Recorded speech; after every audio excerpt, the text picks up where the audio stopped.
My channel. So for over 30 years, Harry Houdini dazzled audiences with his different stunts and superhuman endurance. So what finally put him 6 feet under? The Hungarian-born escape artist jumped off bridges while handcuffed and wearing leg irons.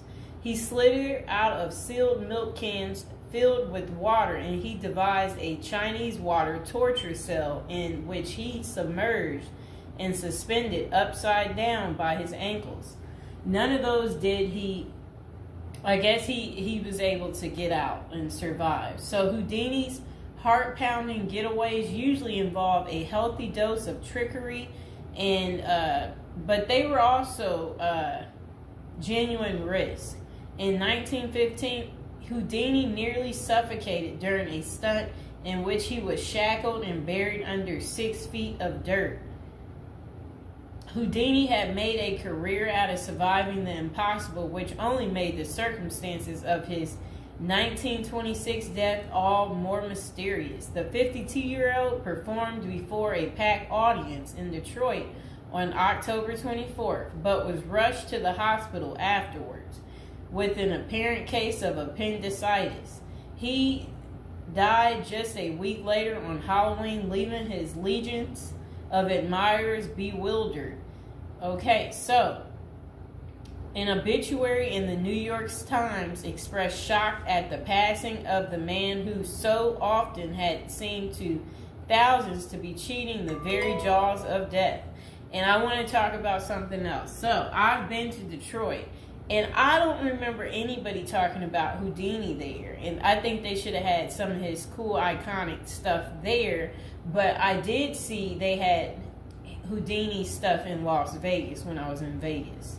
So, I don't know why they don't have it set up in Detroit. So Houdini's final performance. The strange series of events that led to Houdini's demise had kicked off several weeks earlier on October 11th. 1926, while being shackled into his Chinese water torture cell during a performance in Albany, New York. So it says he was struck on the leg by a piece of faulty equipment. He hobbled his way through the rest of the show, but was later found to have sustained a fractured left ankle. Against doctors' orders, Houdini continued his torture and traveled to Montreal, where he gave a lecture at McGill University. Just a few days later, on October 22nd, he invited some McGill students to visit him in his dressing room at the Princess Theater. The magician's sore ankle was still bothering him, so he plopped down on a couch while the group chatted. At some point, a student named J. Gordon Whitehead arrived and asked Houdini if it was true that he could resist hard punches to his abdomen, a claim that the magician had supposedly made in public. According to witness Sam Smits, when Houdini said the rumors were true, Whitehead abruptly delivered 4 to 5 terribly, forcibly deliberate, well-directed blows to his stomach. Houdini was still reclined on the couch and had no time to prepare for the punches, which appeared to leave him in considerable pain. And now would be a good time to like the video and to subscribe to my channel.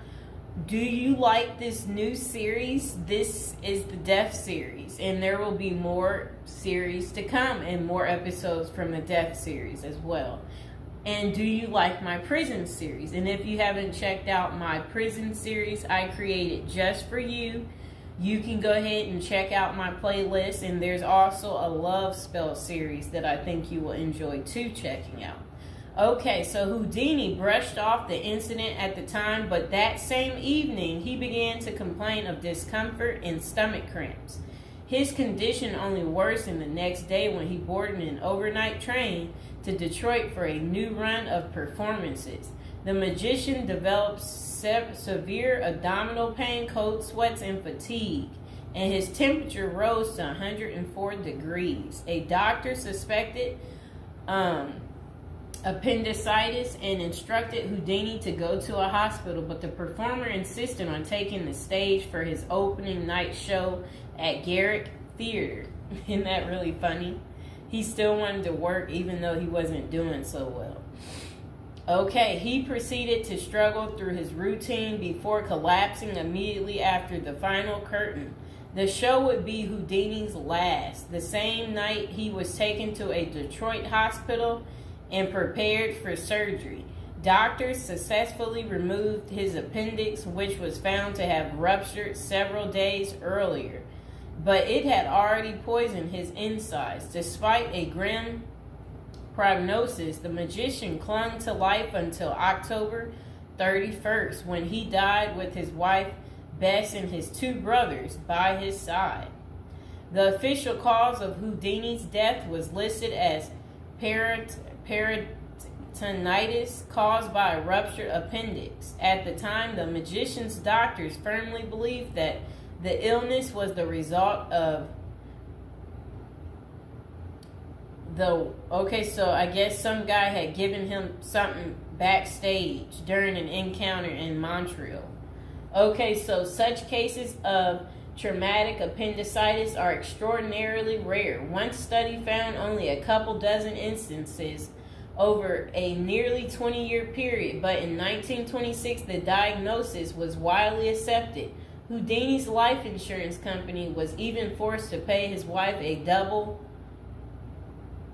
for accidental death. Okay, so doubts arise over the escape artist's death. Houdini was laid to rest in Queens, New York. And this is what his little, I never knew that was where he is. Well, there he is right there. Okay, that was his tombstone. Okay, so look, maybe I can put that tombstone as the thumbtack, people. Okay, so Houdini was laid to rest in Queens on November 4th, 1926, but rumors about his unusual death have persisted ever since.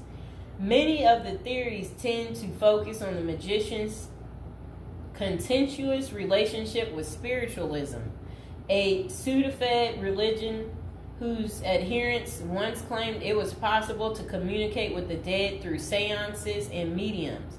Houdini, a born skeptic, had spent much of the 1920s on a mission to debunk the spiritualist claims and expose its top psychics as frauds. The crusades earned him several $1 million worth of lawsuits and more than a few enemies, but at the time of his demise, he showed no signs of letting up. Just a few months earlier, he had testified in front of Congress in support of a bill to outlaw fortune-telling in Washington, D.C. Could Houdini's meddling have gotten him killed? In the 2006 biography, The Secret Life of Houdini, authors William Kalash and Larry Sloman contend that the magician's death may have been a carefully planned assassination by members of the spiritualist community. If one were to suspect Houdini a victim of foul play, they write, then the section of organization crime that was composed of fraudulent spirit mediums must be considered likely suspect. Okay, so Kalash and Sloman argue that the spiritualists had a history of poisoning their enemies, and they note that no autopsy was ever performed to confirm Houdini's death. I wonder why. So his death was actually caused by appendicitis. If someone were hell-bent on poisoning Houdini, it wouldn't have been very difficult, they concluded. Considerable debate has also focused on J. Gordon Whitehead, the McGill student who supposedly delivered the potentially fatal gut punches to Houdini's Montreal dressing room. In the 2005 book, The Man Who Killed Houdini, author Don Bell floated a theory that Whitehead may have been in league with the spiritualists, some of who had previously threatened to harm Houdini or have him beaten up.